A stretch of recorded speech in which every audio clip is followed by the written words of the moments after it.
ഇഷ്ടപ്പെട്ട യാത്ര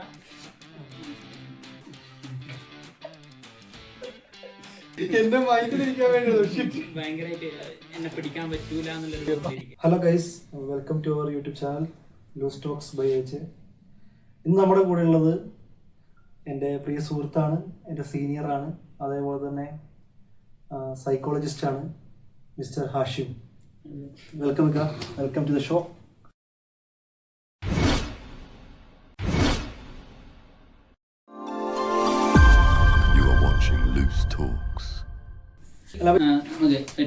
ഒരു കാര്യം ട്രൈ ചെയ്ത് നോക്കാം. ഓണല്ലേ ഇത്, ഒരു കാര്യം ട്രൈ ചെയ്യാം. ഇപ്പോൾ സിനിമ കാണാറില്ല? സിനിമ കാണാറുണ്ട്. എന്തായാലും ഒരു ആക്ടർ, ഇഷ്ടപ്പെട്ട ഒരു ആക്ടർ ഉണ്ടാവല്ലോ. അതൊരു ഇഷ്ടപ്പെട്ട ആക്ടർ മനസ്സിൽ കാണാം, മൂപ്പരെ കാണാം, മനസ്സിൽ കാണാം. ഒരു ഗ്ലാസ് ഉണ്ട്, ഇത് എഴുതിയിട്ട് ഇടാൻ വേണ്ടിയിട്ട് എന്തെങ്കിലും ഇത് വേണം കട്ട് ചെയ്തിട്ട്. മൈൻഡിലുണ്ടല്ലോ ആ ആക്ടറെ. ഇപ്പം നമ്മൾ 4 വയസ്സാക്കും, ഒരു 4 ഒരാളെ മൈൻഡിൽ ചിന്തിക്കുന്നുണ്ടല്ലോ. ഇപ്പോൾ എൻ്റെ കണ്ണി മൂപ്പരെ വിഷ്വലൈസ് ചെയ്യാം. ആ ഗ്ലാസ് ആണ് മൂപ്പരെ വിഷ്വലൈസ് ചെയ്യാം.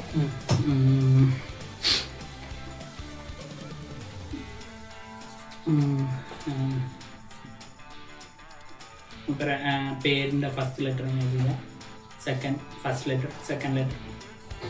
മലയാളത്തിലാണോ ഇംഗ്ലീഷാണോ? കുഴപ്പമില്ല, ഏതായാലും കുഴപ്പമില്ല. അല്ല, ലെറ്റർ ഏതാ, മലയാളമാണോ ഇംഗ്ലീഷാണോ? എൻ്റെ ഇഷ്ടം പോലെ. ഇംഗ്ലീഷ് അല്ല, കുറച്ചുകൂടെ നല്ലത് ഇംഗ്ലീഷ് ചെയ്യാം. റിപ്പീറ്റ് ഇങ്ങനെ ഉള്ളിൽ ഇങ്ങനെ പറഞ്ഞുകൊണ്ടേയിരിക്കുക, ആളെ പേര് ഇങ്ങനെ പറഞ്ഞുകൊണ്ടിരിക്കുക. മമ്മൂട്ടി മമ്മൂട്ടി മമ്മൂട്ടി എന്നുള്ള രൂപത്തിൽ പറഞ്ഞുകൊണ്ടിരിക്കുക.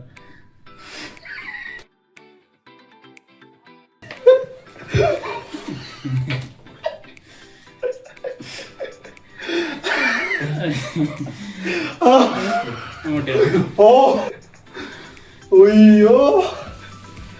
Thank you. അപ്പൊ ഇത് വെറുതെ ഷോ ആയിരുന്നല്ലേ, എന്റെ മൈൻഡിലിരിക്കാൻ വേണ്ടി. അതെ, നമ്മള് മിസ് ഡയറക്ഷൻ എന്ന് പറയും. Thank you. ഇത് ഞാനായിട്ട് കണ്ടുപിടിക്കുന്നത്, നീ ഇങ്ങനെ ഇതിങ്ങനെ തരുന്നതുകൊണ്ട്, ഇതിന്റെ എക്സ്പ്രഷനിലൂടെ, ഇതിന്റെ ഇതിലൂടെ ഇങ്ങനെ തരുന്നത് കൊണ്ട് എനിക്ക് കിട്ടുന്നത്. അപ്പൊ പെന്ന് പേപ്പറൊക്കെ തിരിച്ചു വെക്കാം. Thank you. ഈ ഗ്ലാസും താങ്ക് യു.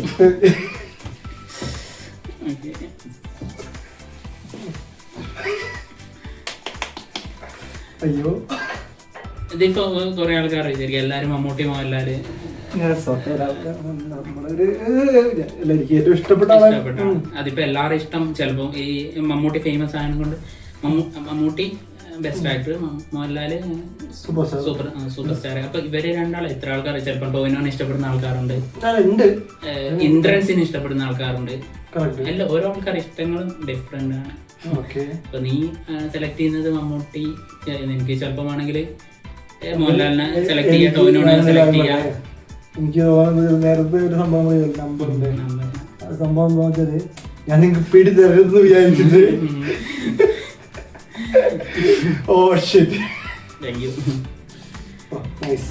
നമ്മുടെ സീനിയർ ഇത്രയും ഞാനിത് കുറെ പ്രാക്ടീസ് ചെയ്യാത്ത, ഞാനിത് മെന്റലിസം ശരിക്ക് പ്രാക്ടീസ് ചെയ്യാൻ വേണ്ടിട്ടായിരുന്നു, ഷോ ചെയ്യാൻ വേണ്ടിട്ടും എല്ലാവരും അറിയാൻ വേണ്ടിട്ട്. ഫസ്റ്റ് ലൈൻ ചെയ്ത സമയത്ത് ഞാൻ ട്രിക്ക് ചെയ്യേണ്ടത് നിങ്ങൾക്ക് തോന്നിയായിരുന്നു, അതുകൊണ്ടാണ് നിങ്ങൾ ഇപ്പൊ ഇത് ഡൈവേർഷൻ ചെയ്തത്. ഭയങ്കരമായിട്ട് എന്നെ പിടിക്കാൻ പറ്റൂല എന്നുള്ള രൂപത്തിലിരിക്കായിരുന്നു ആ സമയത്ത്. ഞാൻ കുറച്ചുകൂടെ ഞാൻ കുറച്ചുകൂടെ കോൺഷ്യസ് ആയിരുന്നു. പിടിക്കരുത്. ഫസ്റ്റ് കാർഡിന്റെ ചെയ്തപ്പോ കാർഡിന്റെ ചെയ്തപ്പോ അപ്പൊ ഞാൻ അവിടത്തെ നമ്മൾ പണ്ടായി ഫസ്റ്റ് തന്നെ. പക്ഷെ ഇതൊരു മാതിരി ചെയ്ത ഞാൻ ഒന്നും മനസ്സിൽ വിചാരിക്കുന്നില്ല, മനസ്സിൽ വിചാരിച്ചാ പോയി.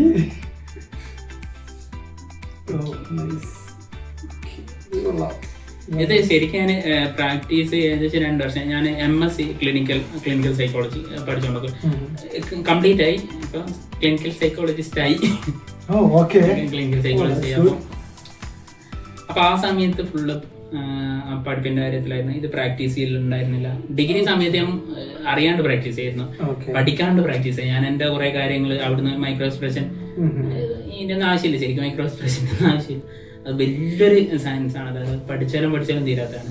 നമ്മുടെ ഈ ഫേസിലുള്ള മസിൽസിന്റെ മൂവ്മെന്റ്സും മൈൻഡ് ഫ്രാക്ഷൻ ഓഫ് സെക്കൻഡിൽ നടക്കുന്ന മൂവ്മെന്റ്സിന് ഇവിടെയൊക്കെയുള്ള മൂവ്മെന്റ്സിനുള്ള അർത്ഥങ്ങൾ, പിന്നെ അത് ചില വെതറിൽ മാറും, ചില വെതറിൽ അത്രയും ഇതായിട്ടുള്ള സാധനമാണ്. അത് മെന്റലിസം എന്ന് പറഞ്ഞാൽ പക്ക മോഡേൺ ഫോം ഓഫ്, ഞാൻ പറയാം മോഡേൺ ഫോം ഓഫ് മാജിക് എന്ന് പറയാം.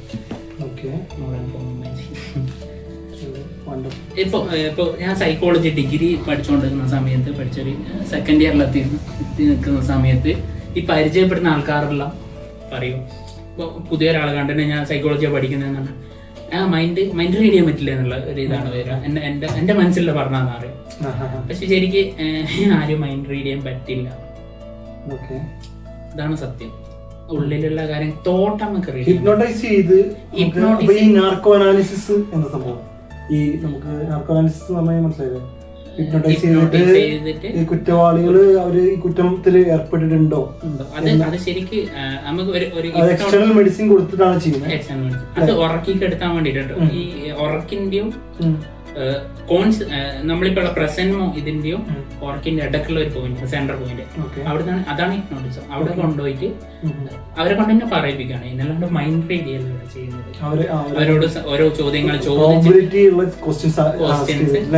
ചോദിച്ചിട്ട് നമ്മളിപ്പം ഇപ്പൊ ഹിപ്നോട്ടിസം ചെയ്തിട്ട് ഒരു കൊലപാതകനെ പഠിച്ചിട്ട് ഹിപ്നോട്ടിസം ചെയ്തിട്ട് ആപ്പിൾ തിന്നുണ്ടോന്ന് ചോദിച്ചു കഴിഞ്ഞാല് അവര് തിന്നുണ്ടെങ്കിൽ തിന്നുന്ന അറിയാം. അല്ലാണ്ട് സിമ്പിൾ എക്സാമ്പിളാണ്, ഭയങ്കര സിമ്പിളായി പോയി. അപ്പം നമ്മള് കൺസ്ട്രക്ട് ചെയ്യുന്ന ക്വസ്റ്റ്യൻ അനുസരിച്ച് ആൻസർ വരും. ഭയങ്കര ഇമ്പോർട്ടന്റ് ആണ്. അതിപ്പോ നോർമൽ ആയിട്ട് ഇരിക്കുന്ന സമയത്ത് ഇപ്പൊ കൊലപാതക കട്ടുണ്ടോന്ന് ചോദിച്ചാൽ, കൊലപാതകം ചെയ്തിട്ടുണ്ടോന്ന് ചോദിച്ചില്ല എന്നേ പറയുള്ളൂ. അതേസമയം മയക്കിന്നല്ല, ഒരു ട്രാൻസ്പോണ്ടിൽ രണ്ടിന്റെ ഉറക്കിന്റെ നടുക്കുള്ള ഒരു അവസ്ഥ. മെഡിസിൻ എനിക്ക് പേരും കറക്റ്റ് അറിയില്ല. നിങ്ങളല്ല ചെയ്യുന്നത്, അല്ലാതെ ഈ ഹിപ്നോട്ടിസം എന്ന് പറഞ്ഞു കഴിഞ്ഞാല് അതിന്റെ തന്നെ കോഴ്സ് പഠിച്ച ആൾക്കാരാണ് ചെയ്യുക. ക്ലിനിക്കൽ സൈക്കോളജിസ്റ്റ് എന്ന തെറാപ്പി സെഷനാണ്. അത് ശരിക്കും ക്ലിനിക്കൽ ഫീൽഡാണ് അവർ ഫോക്കസ് ചെയ്യുന്നത്. ഹിപ്നോട്ടിസം എന്ന് പറഞ്ഞാൽ ആർക്കും നമുക്ക് പഠിക്കാൻ ഡിപ്രഷൻ ഡിസോർഡേഴ്സ് ഡയഗ്നോസിസ് ചെയ്യുക. ഇപ്പൊ പേഴ്സണാലിറ്റി ഡിസോർഡർ ആണെങ്കിൽ ഏത് ഡിസോർഡറാണ്, പേഴ്സണാലിറ്റിനെ കുറെ ഏകദേശം 3 ക്ലസ്റ്റർ ഉണ്ട് പേഴ്സണാലിറ്റി ഡിസോർഡർ. അതിൻ്റെ തന്നെ ഏകദേശം 9 പേഴ്സണാലിറ്റി ഡിസോർഡർ, മെയിൻ ആയിട്ട് 9 ഡിസോർഡേഴ്സ് ഉണ്ട്. 9 അതിന്റെ സബായിട്ട് കുറെ കാര്യങ്ങളുണ്ട്. ഇപ്പൊ ഏത് ഡിസോർഡറാണ് ഡയഗ്നോസ് ചെയ്യുക, അതിനുള്ള ട്രീറ്റ്മെന്റ് കൊടുക്കുക. അതാണ് ഹിപ്നോട്ടിസ്റ്റുകൾ ചെയ്യുന്നതെന്ന് വെച്ച് കഴിഞ്ഞാൽ അവര് അത് സെപ്പറേറ്റ് പഠിക്കാനുള്ളതാണ്. ഹിപ്നോട്ടിസം എന്ന് പറഞ്ഞാൽ സെപ്പറേറ്റ് പഠിക്കാനുള്ളതാണ്. ക്ലിനിക്കൽ ഹിപ്നോട്ടിസം എന്ന് പറഞ്ഞിട്ട് ഇപ്പൊ ഡിസോർഡറുള്ള ആൾക്കാർ അവരെ ഹിപ്നോസിസം ചെയ്യുന്ന ആൾക്കാരുണ്ട്, തെറാപ്പി ചെയ്യുന്ന ആൾക്കാരുണ്ട്, ചില തെറാപ്പി ചെയ്യുന്നുണ്ട്. ഹിപ്നോട്ടിസം അങ്ങനെ പറയണം. ഇപ്പൊ കുറെ റീൽസിൽ ഭയങ്കര നെഗറ്റീവായിട്ട് വരുന്നുണ്ട്, മരിച്ച ആൾക്കാരെ കാണിച്ചു കൊടുക്കുക എന്നുള്ളൊരു കോൺസെപ്റ്റ്. ഇപ്പൊ കുറെ മെന്റലിസ്റ്റ്, അത് ഭയങ്കര നെഗറ്റീവാണ്. അങ്ങനെ ചെയ്യാൻ പാടില്ല ശരിക്കും. കാരണം എന്ന് വെച്ചാൽ ഇപ്പൊ നിനക്കിപ്പോ ഒരാൾക്ക് മരിച്ച ഒരാളെ കാണിച്ചു കൊടുത്തു കഴിഞ്ഞാൽ ട്രോമയാണ്, അവര് ട്രോമ ഇഞ്ചെക്ട് ചെയ്യാണ് ചെയ്യുന്നത്. അത് ഭയങ്കര തെറ്റാണ്. ഹലോസിനേഷനിൽ കാണിച്ചു കൊടുക്കാൻ പറ്റും. ഇപ്പം ഈ ഹിപ്നോട്ടിസം ട്രാൻസിലേക്ക് കൊണ്ടുപോയി കഴിഞ്ഞാല് ഉറക്കി അതൊരു സ്നാപ്പില് ട്രാൻസ് കൊണ്ടുപോയിട്ട് മുന്നിൽ നിൽക്കുന്ന ആരാണോ സജഷന്റെ പവർ കൊണ്ട് ഇപ്പൊ മുന്നിൽ ഇപ്പൊ ഒരാളെ കാണിച്ചു കൊടുത്തിട്ട് ഇന്നയാള് മരിച്ച ഇന്നയാളാന്ന് ആ പേര് പറഞ്ഞു കൊടുത്താൽ കറക്റ്റ് എക്സാക്ട് ഹലോസിനേറ്റ് ചെയ്യാൻ പറ്റും ആൾക്ക്. ഓക്കെ, അതായത് ഏറ്റവും വലിയ കോമഡി ഞാൻ കണ്ടിട്ടുണ്ടായിരുന്നു, ഒരു ഹിപ്നോട്ടൈസ് ചെയ്ത് കഴിഞ്ഞിട്ട് ഇതേപോലെ തന്നെ ചെയ്ത് കഴിഞ്ഞതിന് ശേഷം ഇന്നയാളെ ഇതൊക്കെ ഇഷ്ടമാണ്, ഇതൊക്കെ വിട്ടുപോല ഒരിത് പറഞ്ഞപ്പം അതിന്റെ ഇടയിൽ അന്ന് ഏറ്റവും വലിയ കമന്റ്സ് ആയിരുന്നു. ഒരുപാട് കമന്റ്സ്. ഞാനടക്കം കമന്റ് പോയി എത്ര കോടി മുടക്കിയിട്ടാണ് ഇത് പഠിക്കണം. കാരണം നമ്മള് ഒരു പെക്കൊച്ചിന്റെ പുറകെ പോയിട്ട് നമുക്കത് ഇതാക്കാൻ പറ്റില്ല. ഇത് പെർമനന്റ് ആക്കാൻ പറ്റുമോ? ഇല്ല, അത് ഇതെന്ന് വെച്ചാൽ ഒരു സമയം ഒന്ന് ഉറങ്ങി ചെയ്യുമ്പോൾ അത് മാറും. പക്ഷെ ഇങ്ങനത്തെ നെഗറ്റീവ് സാധനങ്ങളുണ്ടല്ലോ ട്രോമ പോലെ, കാരണം നമ്മൾ ആഗ്രഹിക്കും നമ്മളെ വിട്ടുപോയ ആൾക്കാരെ കാണണം, അവരോട് ഒത്തിരി ഇഷ്ടമുള്ള ആൾക്കാരെ കാണണം എന്നുള്ള മനുഷ്യന്റെ ഒരു ആഗ്രഹമാണ്. അതിനെയാണ് യൂസ് ചെയ്തിട്ട് അതിനെ യൂസ് ചെയ്തിട്ട് ആ ഇമോഷനെ യൂസ് ചെയ്തിട്ടാണ് ഇവർ ചെയ്യുന്നത്. ഭയങ്കര ഇമോഷൻ വെച്ചിട്ടുള്ള ഗെയിമാണ് കളിക്കുന്നത് അവര്. പിന്നെ ഈ ഇങ്ങനത്തെ ആൾക്കാർ എനിക്ക് വീണ്ടും കാണാൻ വേണ്ടിട്ട് ഹാപ്പിനെസ് ഉള്ള പോസിറ്റീവ് ചെയ്ത് കൊടുക്കുക. ഇപ്പൊ പോസിറ്റീവ് എന്ന് പറഞ്ഞാൽ അത് എത്തിക്സ് നേരത്തെ പറഞ്ഞ സാധനം ഉണ്ടായിരുന്നല്ലോ, ചെറിയൊരു നെഗറ്റീവ് ഉണ്ട്. എന്നാലും അതൊക്കെ ഈ ഇത് വെച്ചിട്ട് ഈ ട്രോമ ബേസ് ഇങ്ങനത്തെ സാധനം വെച്ചിട്ട് ഇത് കുഴപ്പമില്ലാതാണ്. ഇൻ കേസ് ഇത് ഇവര് തിരിച്ചു വരാത്തതിലൊരു സ്പേസ് ഉണ്ടാവും. അത് ചില സമയത്ത് ഉറങ്ങിപ്പോയി കഴിഞ്ഞാല് പിന്നീട് ഉണരാതിരിക്കുക, അങ്ങനെ ഒരു റിസ്ക് എലമെന്റ്സ് അതുണ്ടോ? തിരിച്ചു വരും. ഒന്നില്ല ഉറങ്ങി ഒരു 3-4 മണിക്കൂർ ഉറങ്ങി നീക്കുമ്പോൾ റിട്ടേൺ വരും. അത് ഞാൻ കുറെ ഏകദേശം 2 വർഷം മുമ്പ് ഒരു പത്രത്തില് കേരളത്തിൽ നടന്ന കോഴിക്കോട് ഞാൻ തോന്നുന്നു നടന്നത് ഹിപ്നോട്ടിസം യൂട്യൂബിലൂടെ പഠിച്ചിട്ട് സ്കൂളെ കൂട്ടി മരിച്ചത് അങ്ങനെ എന്തോ കണ്ട്. പിന്നെ വേറെ ഒന്നുള്ളത് ഞങ്ങളുടെ ഫ്രണ്ട്സ് ഗ്രൂപ്പിൽ ഞങ്ങള് ഫസ്റ്റ് ഇയർ പഠിച്ചിട്ടുണ്ടായിരുന്നു ഒരു പരിപാടി. അതായത് ഇവിടെ നമ്മള് ഇത് ചെയ്ത് വെച്ചിട്ട് ആക്ച്വലി ബ്രീത്തിനെ നമ്മള് സ്റ്റോപ്പ് ചെയ്തിട്ട് അൺകോൺഷ്യസ് ആവും. പിന്നീട് നമ്മള് മുഖത്തടിച്ച് എഴുന്നേൽപ്പിക്കുന്നത്. നമ്മൾ 2-3 പ്രാവശ്യം ഞങ്ങൾ കുറച്ച് ചെയ്തിട്ടുണ്ടായിരുന്നു. ലാസ്റ്റ് അത് ഡേഞ്ചർ. കാരണം ഒന്ന് റിപ്പോർട്ട് ചെയ്തെന്ന് വെച്ചാൽ ഒരു കുട്ടി അങ്ങനെ അൺകോൺഷ്യസ് ആയിപ്പോയി, എന്നിട്ട് ഹോസ്പിറ്റലിൽ എത്തിക്കേണ്ട അവസ്ഥ വന്നിട്ടുണ്ട്. നമ്മുടെ കൂട്ടത്തിൽ എടുത്ത ഒരാള് ഇത് ഞങ്ങൾക്ക് പഠിപ്പിച്ചു തന്ന ഒരാളുണ്ട്, പേര് ഞാൻ പറയുന്നില്ല, അവനറിയാം. Very good friend of mine. So ഇത് മീൻസ് നമുക്ക് എല്ലാവർക്കും അറിയാം, ഞങ്ങളുടെ ഫ്രണ്ട് സർക്കിളിൽ എല്ലാവർക്കും അറിയാം. ഞങ്ങളിത് എന്റെ റൂമിൽ വെച്ചാണ് ചെയ്തത്. അപ്പൊ എന്റെ റൂമിൽ വെച്ച് ചെയ്തിട്ട് ഞങ്ങൾ എല്ലാവർക്കും ചെയ്തു. നമ്മൾ ഞാനും അത് ഫീൽ ചെയ്തിട്ടുള്ളതാണ്. ലൈക്ക് ഞാനും അതേപോലെ ചെയ്തിട്ടായിരുന്നു. ചെയ്ത് കഴിഞ്ഞ് ഞാൻ മയങ്ങിപ്പോയി. ഞാൻ വേറെ ഏതൊരു വേൾഡിലായിപ്പോയി. പെട്ടെന്ന് വേറെ പാരലൽ വേൾഡിലേക്ക് പോയി. കാരണം എന്ത് സംഭവിക്കും നമുക്കറിയില്ല. പെട്ടെന്ന് നോക്കിക്കഴിഞ്ഞപ്പോ എല്ലാവരും മുഖത്ത് കഴിക്കുന്നു, നമ്മൾ വിളിച്ച് എഴുന്നേപ്പിക്കുന്നു, അങ്ങനെയൊക്കെ ചെയ്തു. അപ്പം ഇതേ സെയിം സാധനം ഞാൻ ഓക്കെ അപ്പൊ അവൻ ചെയ്തു. അപ്പൊ ഞാൻ പറഞ്ഞു ഞാൻ നിനക്ക് ഞാൻ ചെയ്തു. ഇവൻ പെട്ടെന്ന് ഇങ്ങനെ തലയൊക്കെ വെട്ടിച്ച് വായിക്കൂടെ നോക്കാൻ പതിയെ കൊന്നിട്ടുണ്ടായിരുന്നു.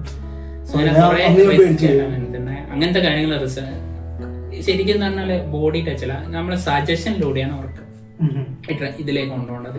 സ്നാപ്പ് ചെയ്യുന്ന നമ്മളിപ്പോ വീഡിയോസിൽ പറയാൻ പാടണോ അറിയില്ല, വീഡിയോസിൽ കാണിക്കുന്ന സ്നാപ്പ് ചെയ്യുന്ന മാത്രമേ കാണിക്കുന്നുള്ളൂ.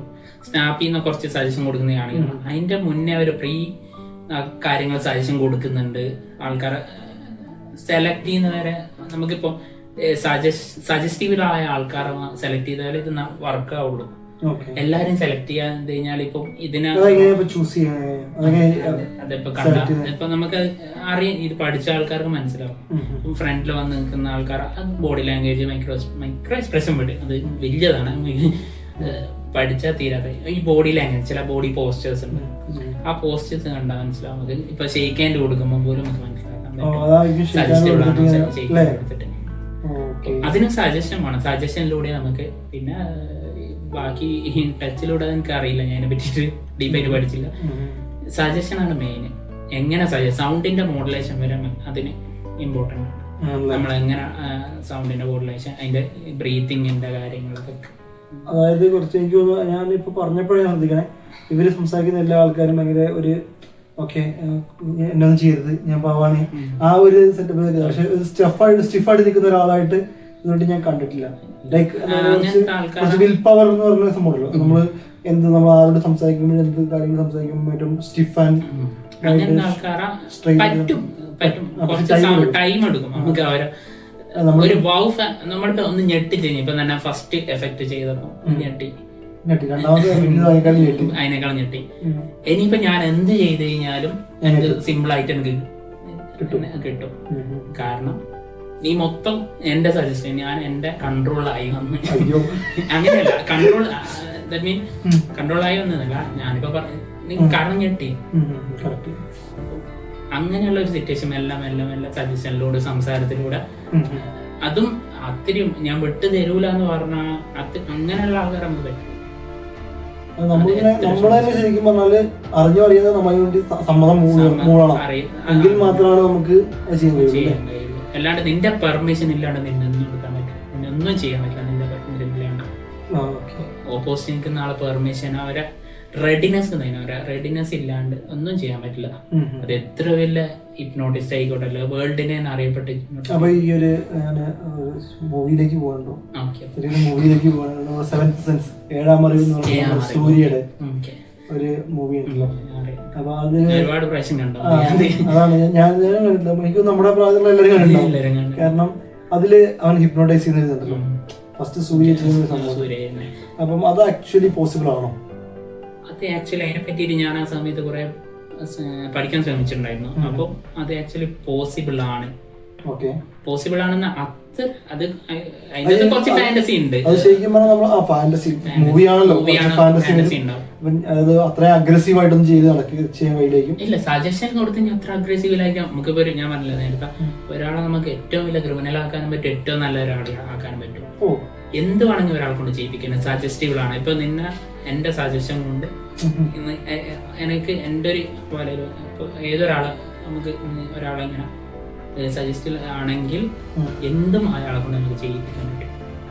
നീ ഇപ്പൊ ഞാൻ ഇങ്ങനെ എന്റെ ഒരു ആളായി മാറിക്കഴിഞ്ഞാൽ ഞാൻ എന്താണോ പറയാൻ നീ പോയി ചെയ്യും. അത് സഡൻലി, അത് ഫാന്റസി.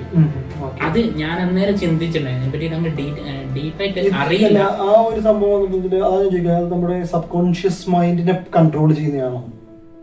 കൺട്രോൾ സജഷൻ കൊണ്ട് കൺട്രോൾ ചെയ്യുന്നതാണ് ശരി. അത് നമ്മുടെ കോൺഷ്യസ് മൈൻഡിനാണോ സബ് കോൺഷ്യസ് മൈൻഡിനാണോ അത് കൺട്രോൾ ചെയ്യുന്നത്? സബ് കോൺഷ്യസ് മൈൻഡിനെ കൺട്രോൾ. എല്ലാ ഈ പറയുന്ന എന്താ പറയാ സൈക്കോളജി അല്ലല്ലോ, എന്തെങ്കിലും പറയുമ്പോൾ ഹിപ്നോട്ടിസം. നമ്മളൊരു പറഞ്ഞു കഴിഞ്ഞാല് നമ്മളൊരു സജഷൻ കൊണ്ട് കൺട്രോൾ ചെയ്യുന്നു, നമ്മളൊരാളെ സജഷൻ കൊണ്ട് കൺട്രോൾ ചെയ്യുന്നു. ഇപ്പൊ നമ്മൾ പറയില്ലേ കുട്ടികളൊക്കെ അത് എടുത്തു വാങ്ങും, അതൊരു സജഷനാണ്, എടുത്തിട്ട് വാങ്ങും. പോയിട്ട് എടുത്തു വരുന്നുണ്ടല്ലോ എന്ന് ചോദിക്കും. അതേപോലെ ഒരു സജഷൻ കൊണ്ട് കൺട്രോൾ, മൈൻഡ് ത്രൂ. അത് ഭയങ്കര ഫാൻസി. പക്ഷെ നമ്മളിപ്പം ചെയ്യുന്ന കാര്യങ്ങൾ ഹിപ്നോട്ടിസം കാര്യങ്ങളിലും വേർബലിയാണ്. ഇപ്പം ഞാൻ പഠിച്ച പ്രൊഫഷണലായി പഠിച്ചില്ല, ഞാൻ വായിച്ചിട്ട് പറഞ്ഞത്. പിന്നെ കുറെ ആൾക്കാരുടെ ക്ലാസ്സും ഇതൊക്കെ കേട്ടിട്ട് ഞാൻ മനസ്സിലാക്കിയെന്ന് വെച്ചാൽ വേർബലി നമുക്ക് കൺട്രോൾ ചെയ്യും. അതിന്റെ അഡ്വാൻസ് ആണ് ഇത് കണ്ണിൽ, അങ്ങനെയാണല്ലോ അതിൻ്റെ. അപ്പൊ അതിനെ പറ്റിയിട്ട് എനിക്ക് സാധിക്കും എന്നാണ് എനിക്ക് തോന്നുന്നത്. എനിക്ക് ഡീറ്റെയിൽ ആയിട്ട് അറിയില്ല, കാരണം പണ്ട് ഈ കളരി ഇതൊക്കെ പറയുന്ന 18ാം നൂറാം അത് എല്ലാരും പറഞ്ഞു കൊടുക്കും. അങ്ങനത്തെ ഒരു സാധനമാണ് ഇത്. ഈ ഗുരു ശിഷ്യ ആ ഒരു ലാസ്റ്റ് പറഞ്ഞു അങ്ങനെ ഒരു സാധനമാണ്. എത്തണം. പക്ഷെ ഇത് കണ്ണില് നോക്കിയിട്ടുള്ളത് എനിക്ക് അത് എനിക്ക് അത്രയും ഡീപ്പായിട്ട് പറയാൻ പറ്റില്ല. ചിലപ്പം സാധിക്കാം, സാധിക്കാതിരിക്കാം. അത് പഠിക്കുന്ന ആൾക്കാർക്ക് മനസ്സിലാവുന്നതാണെന്നുള്ളത്. പിന്നെ എനിക്കൊന്നും അത് ചെയ്യുന്ന ആൾക്കാർ നമ്മൾ കാണുന്നുണ്ടല്ലോ, യോഗിയാണ്. കാരണം അത്രയും ഡിസിപ്ലിൻ ലൈഫും അതേപോലെ തന്നെ എല്ലാ ട്രെയിനിങ്ങും അതേപോലെ പറയില്ലേ എല്ലാ ദിവസവും ആന എടുക്കുന്നവന് ആന എടുക്കാം, വിദ്യാഭ്യാസം ആന എടുക്കും. അപ്പം അത് നമുക്ക് പ്രസന്റില് നമുക്ക് അറിയുന്നത് തന്നെ സജഷൻ കൊണ്ട്, സംസാരം കൊണ്ട്, വേർബലി നമുക്ക്. അതൊക്കെ നമ്മുടെ ഭാരതത്തിന്റെ, നമ്മുടെ ഇന്ത്യയുടെ ചരിത്രം നോക്കുകയാണെങ്കിൽ ഒരുപാട് മുനിമാരും തപസ് ചെയ്തിട്ടുള്ള ആളുകളൊക്കെ ഉണ്ട്. പക്ഷെ ഒരു തപസ്സിൽ ഇപ്പം നമ്മൾ വായിച്ചിട്ടുണ്ട്, ഒരുപാട് കാലങ്ങളോളം ഒരു തപസ് ചെയ്തിട്ടുണ്ട്. ആയി തീരുവാണ് ചെയ്യുന്നത്, പഠിച്ചിട്ട് എത്തിപ്പെടില്ല, ആയി തീരും അവരായിട്ട് ആയി തീരുവാണ് ചെയ്യുന്നത്. ട്രെയിനിങ് ആണല്ലേ? Training daily. നമ്മളിപ്പോ നീ പറഞ്ഞ പോലെ തന്നെ നിത്യാഭ്യാസി ആനയെടുക്കും, ഡെയിലി ട്രെയിൻ ചെയ്ത് കഴിഞ്ഞാൽ പറ്റും. പിന്നെ നമ്മളൊരു പവർ, ഇപ്പൊ അമേരിക്കയിൽ ഞാൻ ഒരു ട്രെയിനിങ് ക്ലാസ് എന്തോ കേട്ടതാണ്. ഒരു അമേരിക്കൻ്റെ പഴയ കാറ്, പണ്ട് എത്രയോ കൊല്ലം മുമ്പ്, വർഷം മുമ്പ് കാണുന്ന സംഭവമാണ്. പഴയ കാറ് എന്ന് പറഞ്ഞാൽ വെയിറ്റ് എന്നൊക്കെ പറഞ്ഞാൽ നല്ല വെയിറ്റ് ആണ്. അമേരിക്കൻ കാറും ഇരുമ്പിൻ്റെ കാറാണ്. അപ്പൊ ആ സമയത്ത് ഒരു സ്ത്രീയാണ്. ആ സ്ത്രീ എന്ന് പറഞ്ഞാല് സ്ത്രീന്റെ ചെറിയ കുട്ടി കാറിന്റെ അടിയിൽ പെട്ട്, അങ്ങനെ തന്നെ കാർ എടുത്തിട്ട് അപ്പുറം മാറ്റി വെച്ചിട്ടുണ്ട്. അത് ആക്ച്വലി അത് അമേരിക്ക പോകണ്ട. റീസെന്റ് ഞാൻ പറഞ്ഞില്ല, നമ്മൾ ഒരു 2-3 years ഞാനൊരു വീഡിയോ കണ്ടിട്ടുണ്ടായിരുന്നു. ഒരു സ്ലാബിന്റെ ഇടയിലേക്ക് ഒരു കുട്ടി വീണിട്ട് കുട്ടി അതിന്റെ, പക്ഷെ അമ്മ ആ സമയത്ത് എനിക്ക് അഡ്രിനാലിന്റെ പവർ ആയിരുന്നു മേ ബി, ഐ തിങ്ക്. കാരണം ആ സമയത്ത് നമ്മൾ വേറെ ഒന്നിനെ കുറിച്ച് ചിന്തിക്കണ്ട. സെയിം ഇൻസിഡന്റ് എനിക്ക് ഉണ്ടായിട്ടുണ്ട്. കാരണം ഞാനൊരു ആക്സിഡന്റിൽ പെട്ട സമയത്ത് എന്റെ കസിൻ ഉണ്ടായിരുന്നു, എന്റെ ഫസ്റ്റ് കസിനും ഞാനും കൂടെ ഒരു ആക്സിഡന്റിൽ പെട്ട് ഒരു ലോറിയുടെ അടിയിൽ കയറി ഭയങ്കര ഒരു ഇതായിട്ട്. അപ്പൊ ബൈക്ക് മറിഞ്ഞു കിടക്കായിരുന്നു. ബൈക്ക് മറിഞ്ഞു വന്ന് ഞാൻ നോക്കി കഴിഞ്ഞപ്പം എല്ലാ ആളുകളും കണ്ടുന്ന ആൾക്കാർ ചോദിച്ചു, ഞങ്ങൾ 3 പേരുണ്ട് ബൈക്കിൽ. ഒരാൾ അകത്തേക്ക് കയറി പോകണ്ടോ, അത് ഞാൻ തന്നെ അകത്തേക്ക് ഈ ലോറിയുടെ അടിയിലേക്ക് കയറി പോയത്. പക്ഷെ ഞാൻ അവിടെ തട്ടി റിഫ്ലക്ട് തിരിച്ചു വന്നു, എന്ത് ദൈവാനുഗ്രഹം. അപ്പൊ അത് ഞാൻ തിരിച്ചു വന്ന് ഞാൻ അവിടുത്തെ റോട്ടിൽ ഞാൻ വീണ് ഞാൻ ബൗൺസ് ചെയ്ത്. അത് കഴിഞ്ഞപ്പോൾ എന്റെ കൈ അവിടെ ഇവിടെ കൊണ്ട് ഇടിച്ചിട്ട് എന്റെ ഈ റൈറ്റ് ഹാൻഡ് ചെറിയ ഫ്രാക്ചർ വന്നിട്ടുണ്ട്. അപ്പം ആ സമയത്ത് എനിക്ക് ഈ കൈ പിടിച്ച് ടൈറ്റ് ആവുന്നുണ്ടായില്ല. അപ്പൊ ഞാൻ നോക്കിയപ്പോ എല്ലാ ആളുകളും എന്ത് ചെയ്തു, ഈ ലോറിയുടെ അടിയിൽ ആരെങ്കിലും കയറിയോ എന്തെങ്കിലും പറ്റിയോ അറിയാൻ വേണ്ടി അവർ അങ്ങോട്ടേക്ക് ഓടി. അപ്പൊ ഞാൻ നോക്കിയപ്പം ഇവൻ ഇങ്ങോട്ട് നിൽക്കുക. അപ്പം സഡൻലി ആ സമയത്ത് ഞാൻ എന്റെ ഒരു കൈ കൊണ്ട് ഞാൻ ബൈക്ക് പോക്കി. അത് കഴിഞ്ഞിട്ട് പിന്നെ എനിക്ക് ആ ഒരു കൈ കൂടെ ബൈക്ക് പോക്കാൻ പറ്റില്ല. കാരണം വെച്ചാൽ എനിക്ക് അവനകത്ത് കിടക്കുകയാണ്. അത് കറക്റ്റ് ആണ് കേട്ടോ. ഇത് അങ്ങനെ നമ്മളെ ഫോക്കസ് എന്താണ് 100%. ഇപ്പൊ വേറൊരു കാര്യം, ഈ നമ്മൾ ചിന്തിക്കുന്ന നെഗറ്റീവ് കാര്യങ്ങളില്ലേ, നെഗറ്റീവ് കാര്യങ്ങൾ നമ്മൾ ചിന്തിക്കുന്ന, നമ്മൾ ആഗ്രഹിക്കാനല്ല നമ്മൾ ചിന്തിക്കുന്നതിന് സംഭവിക്കുന്ന മുന്നിൽ. അത് നമ്മൾ പോസിറ്റീവ് കാര്യങ്ങൾ നമ്മൾ 100% ആഗ്രഹിച്ചിട്ട് നടക്കുന്നില്ല. കാരണം എനിക്ക് തോന്നിയ കാരണം, ഞാൻ മനസ്സിലാക്കിയ കാരണം എന്നുണ്ടെങ്കിൽ, നമ്മൾ പോസിറ്റീവ് കാര്യങ്ങൾ, ഇപ്പം ഒരു എക്സാമിന് പാസ്സാണ്, ഒരു സാധനം നേടണമെന്നുള്ള സാധനം നമ്മൾ 100% നമ്മൾ വിചാരിക്കുന്നത് 100% എത്തിയില്ല. 50%, 40% അത്രയും. പക്ഷെ തോൽക്കണം നമുക്ക് 100% പെട്ടെന്ന് നെഗറ്റീവാണ്. വെറുതെ നമ്മുടെ ഈ മാനിഫെസ്റ്റേഷനും നേരത്തെ നീ പറഞ്ഞ പെട്ടെന്ന് അല്ല ശരിയാണ്. അത് നമ്മളിപ്പോ ഈ പുസ്തകത്തിൽ തന്നെ പറയുന്നുണ്ടല്ലോ, നമ്മുടെ ഈ പവർ ഓഫ് സബ്കോൺഷ്യസ് മൈൻഡ്. അപ്പൊ ഇതിനകത്ത് തന്നെ പറയുന്നുണ്ട് അത് എന്ന് വെച്ചാൽ നമുക്ക് നെഗറ്റീവ് കാര്യങ്ങൾക്ക് നമുക്ക് വെറും 20% ടൈം എടുത്താൽ മതി. കാരണം നമ്മുടെ മനുഷ്യന്റെ മൈൻഡ് എപ്പോഴും നെഗറ്റീവിലേക്കാണ് കൂടുതൽ അട്രാക്ട് ചെയ്യുന്നത്. ഞാൻ അത് വായിച്ചിട്ടുണ്ടായിരുന്നു. നല്ല ബുക്ക് ജോസഫ് മാർ. പക്ഷെ ഇത് വായിക്കുമ്പോൾ എല്ലാവർക്കും വായിക്കാനുള്ളതല്ല. അതും മെന്റൽ സ്റ്റെബിലിറ്റി ഭയങ്കര ഇമ്പോർട്ടന്റ്. കാരണം നമുക്ക് നെഗറ്റീവ് കാര്യങ്ങൾ കൂടുതൽ വരാൻ അത് ശ്രദ്ധിക്കണം. എല്ലാരും വായിക്കേണ്ടത്. ഞാൻ ഒരു റീല് കണ്ടിട്ടുണ്ടായിരുന്നു, വായിക്കാൻ പറ്റാത്തൊരു ബുക്ക്. അമേരിക്കയില് ജയിലിലല്ലാതെ ബാൻ ചെയ്തിട്ടുണ്ട്. ജയിലിൽ അങ്ങനെ ഒരു മ്യൂസിക് ഉണ്ടല്ലോ, ബ്ലാക്ക് സൺഡേ മ്യൂസിക്കും കേൾക്കണം. നമുക്ക് പ്രശ്നമില്ല. അത് ചില എല്ലാം മനുഷ്യന്റെ മൈൻഡിനെ സത്യം പറഞ്ഞാൽ എല്ലാം ഇൻഫ്ലുവൻസ് ചെയ്യും. പക്ഷെ മനുഷ്യൻ കിങ് ആണെന്നാണ് പറയണത്. ചാനലിൽ കുറെ വീഡിയോസ് ഇങ്ങനെ ഒരു ഇത് കണ്ടിട്ട് എനിക്കിപ്പോൾ തോന്നുകയാണ് മെന്റലിസ്റ്റ് ആവണം അല്ലെങ്കിൽ സൈക്കോളജിസ്റ്റ് ആവണം എന്ന് തോന്നിക്കഴിഞ്ഞാൽ അതിന്റെ ഒരു ക്യൂരിയോസിറ്റിയുടെ പുറത്തുള്ള ഒരു ഇതായിരിക്കാൻ മേ ബി ചാൻസ് ഉണ്ട്. അങ്ങനെ ഒരുപാട് പേർക്കുണ്ട്. എല്ലാവർക്കും ഒരു വീഡിയോ കണ്ടിട്ട് എല്ലാവർക്കും അതുണ്ടാവും, അങ്ങനെ തോന്നുന്നുണ്ടാവും. പക്ഷെ ഇത് നമുക്കതൊരു ജെന്യുവിൻ ആയിട്ടുള്ള ഒരു ഇതാണോ എന്ന് എങ്ങനെയുള്ള ആൾക്കാർക്കാണ് ഒരു സൈക്കോളജിസ്റ്റ് അല്ലെങ്കിൽ മെന്റലിസ്റ്റ് ആവാൻ കഴിയും? ഈ സൈക്കോളജിസ്റ്റ് മെന്റലിസ്റ്റ് എന്ന് പറഞ്ഞൊരു സാധനം ആർക്കാണെന്ന് ആകാൻ പറ്റും. എല്ലാം സീക്രട്സ് ആണ്, ഇത് പഠിക്കാൻ പറ്റുന്നതാണ്. ഇപ്പൊ സൈക്കോളജിസ്റ്റ് എന്ന് പറഞ്ഞാല് സൈക്കോളജിസ്റ്റ് ആവാന്ന് പറഞ്ഞാൽ അതിനുള്ള ഒരു സംഭവമാണ്. ഇത്രയും നേരം നമ്മൾ സംസാരിച്ചുകൊണ്ടിരുന്നത് എങ്ങനെയാണ് ഒരു മെന്റലിസ്റ്റ്, സൈക്കോളജിസ്റ്റ് എങ്ങനെയാണ്, എന്തൊക്കെ മേഖലകളുണ്ട്, എന്താണ് സൈക്കോളജി എന്നൊക്കെയാണ്. അപ്പം ഇതിൻ്റെ ഒരു കാര്യം നമുക്ക് നമ്മുടെ പ്രേക്ഷകർക്കാണെങ്കിലും നമുക്കാണെങ്കിലും ഒരു ക്യൂരിയോസിറ്റി ഉണ്ട്. എങ്ങനെയുള്ള ആളുകൾക്കാണ് ഈ സൈക്കോളജി എന്ന് പറഞ്ഞ പ്രൊഫഷൻ തിരഞ്ഞെടുക്കുക അല്ലെങ്കിൽ മെന്റലിസം എന്ന് പറഞ്ഞ പ്രൊഫഷൻ തിരഞ്ഞെടുക്കുക? എന്തെങ്കിലും ഒരു ഓക്കെ മനസ്സിലായി. ഈ സൈക്കോളജി എന്നുള്ള പ്രൊഫഷൻ, മെന്റലിസം എന്നുള്ള പ്രൊഫഷൻ. സൈക്കോളജിയും മെന്റലിസം രണ്ടാണ്. സൈക്കോളജി എന്ന് പറഞ്ഞാൽ പ്യുവർ സൈക്കോളജി, മനസ്സിനെ പറ്റിയിട്ടും ഡിസോർഡർ, സ്ട്രെസ് ഡിസോർഡർ, അങ്ങനത്തെ കുറേ കാര്യങ്ങൾ, ഡിപ്രഷൻ, അതിനെ പറ്റിയിട്ടും എങ്ങനെ അത് മാറ്റാം, എങ്ങനെ ഡയഗ്നോസ് ചെയ്യാം, ഇതൊക്കെയാണ് സൈക്കോളജിയിൽ പഠിക്കുന്നത്. സൈക്കോളജിസ്റ്റിൻ്റെ ഡ്യൂട്ടീസും കാര്യങ്ങളൊക്കെ. മെന്റലിസം എന്ന് പറഞ്ഞു കഴിഞ്ഞാൽ ഞാൻ പറഞ്ഞല്ലേ, ഈ മോഡേൺ ഫോം ഓഫ് മാജിക് എന്ന് തന്നെ പറയും.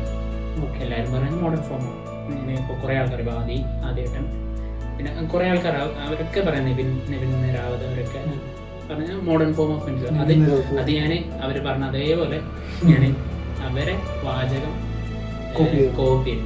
അപ്പം ഞാനത് പറഞ്ഞു. അപ്പം അതാണ് അത് ആർക്കും പഠിക്കാൻ പറ്റും. പ്രാക്ടീസ് ആണ് അതിന് മെയിൻ വേണ്ടത്. ഇപ്പോൾ ഒരു എഫക്റ്റ് പഠിച്ചെടുക്കാനും ചിലപ്പം ഒരു മാസം പ്രാക്ടീസ് ചെയ്യേണ്ടി വരും.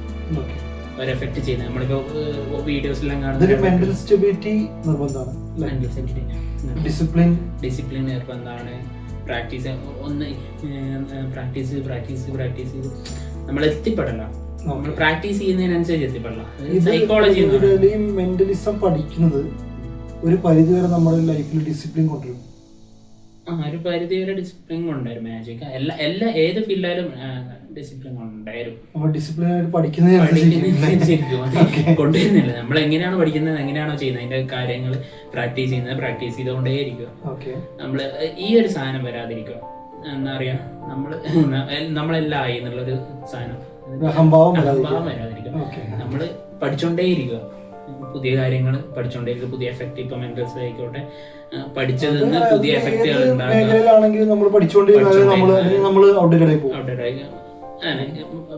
അവര് ഈ ടെക്നോളജി വളരുന്നതിനനുസരിച്ച് നമ്മൾ അതിന്റെ കൂടെ പോകണമെന്ന് പറഞ്ഞാൽ എല്ലാ ഫീൽഡും അങ്ങനെ തന്നെയാണ്. നാടോടുമ്പോ നടുവോടും.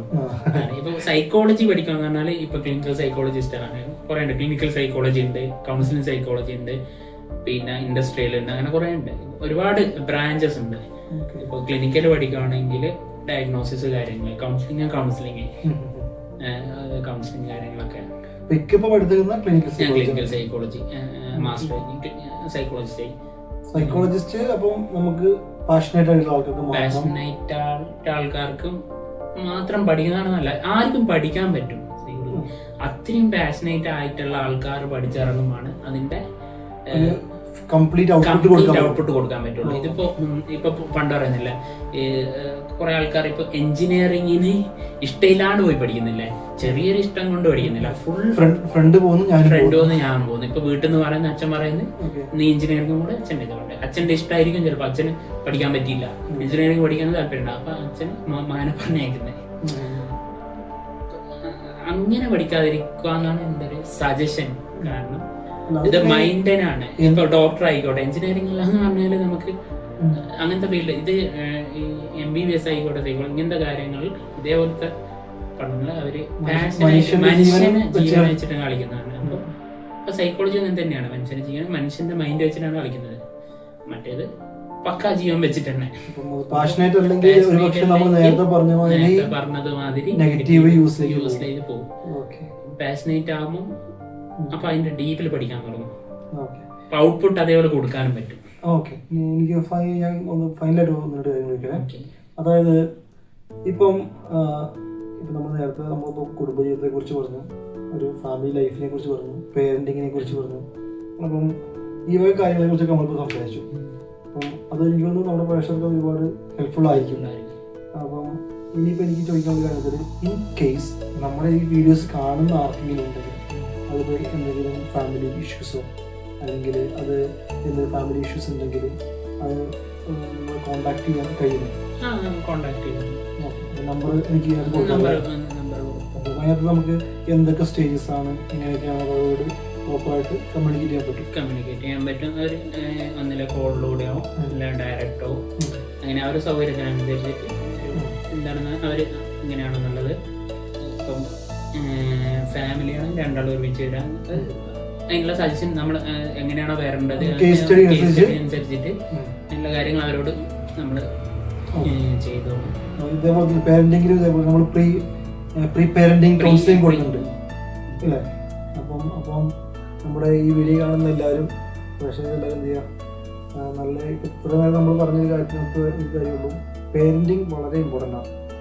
ബാഡ് പേരന്റിങ് വന്നു കഴിഞ്ഞ് കഴിഞ്ഞാൽ നമ്മൾ മാത്രമല്ല നമ്മുടെ മക്കളെയും കൂടിയാണ് നശിപ്പിക്കുന്നത്. അതിനൊരു ജനറേഷനെ നശിപ്പിക്കും, അതിനൊരു സമൂഹത്തിനെ കംപ്ലീറ്റ് ആയിട്ട് നശിപ്പിക്കും. അപ്പം എല്ലാവർക്കും അറിവുകളില്ലാതിരിക്കാം. അപ്പോൾ നിങ്ങളെപ്പോലുള്ള ആൾക്കാരെ സപ്പോർട്ട് ചെയ്യാൻ വേണ്ടിയിട്ട് സൊസൈറ്റി ഉണ്ട് അല്ലേ? അപ്പോൾ ആർക്കും എപ്പോൾ വേണമെങ്കിലും നിങ്ങളെ സമീപിക്കാം.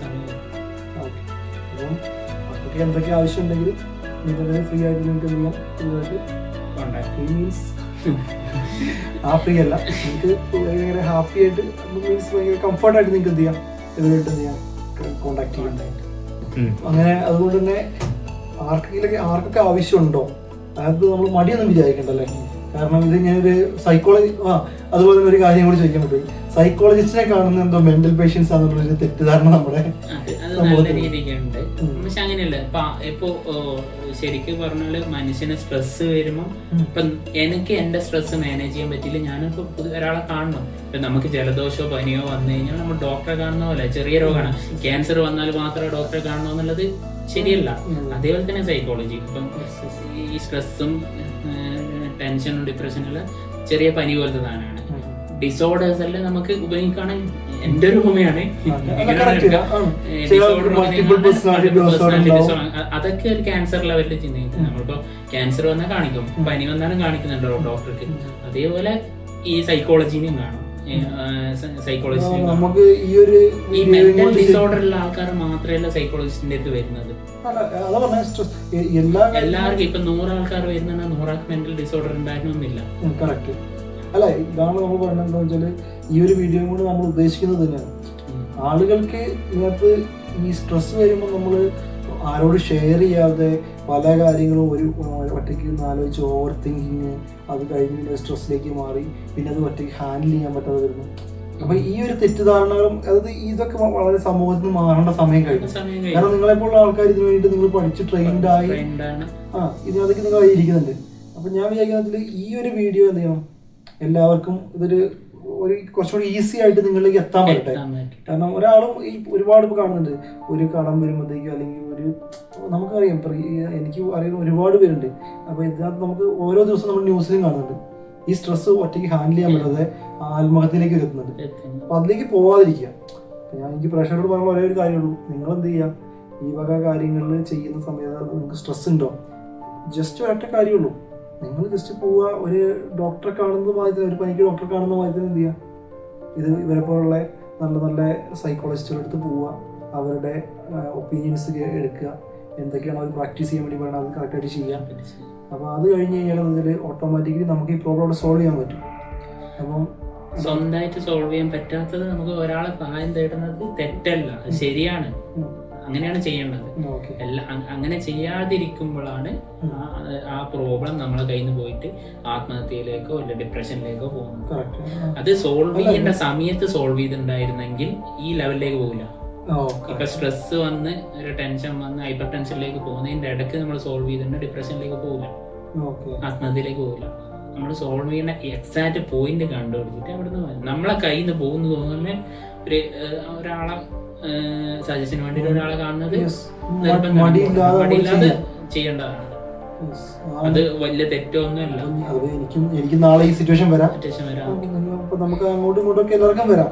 പക്ഷെ എന്ത് ചെയ്യാ എല്ലാവരും അപ്പം ഒരു ഹാപ്പി ആയിട്ടിരിക്കുക, മാക്സിമം എല്ലാവരും ഹാപ്പി ആയിട്ടിരിക്കുക, ഏറ്റവും സന്തോഷത്തോടു കൂടി എല്ലാം ചെയ്ത് ഇതുകൊണ്ട് ചെയ്യാം. അപ്പം എല്ലാവർക്കും നല്ലൊരു ദിവസം ആശംസിക്കാം. ഓക്കെ, അപ്പോൾ താങ്ക് യു ഒക്കെ വന്നതിന് താങ്ക് യു. എന്നെ ക്ഷണിച്ചതിന് താങ്ക് യു. Thank you. ശരി, ബൈ.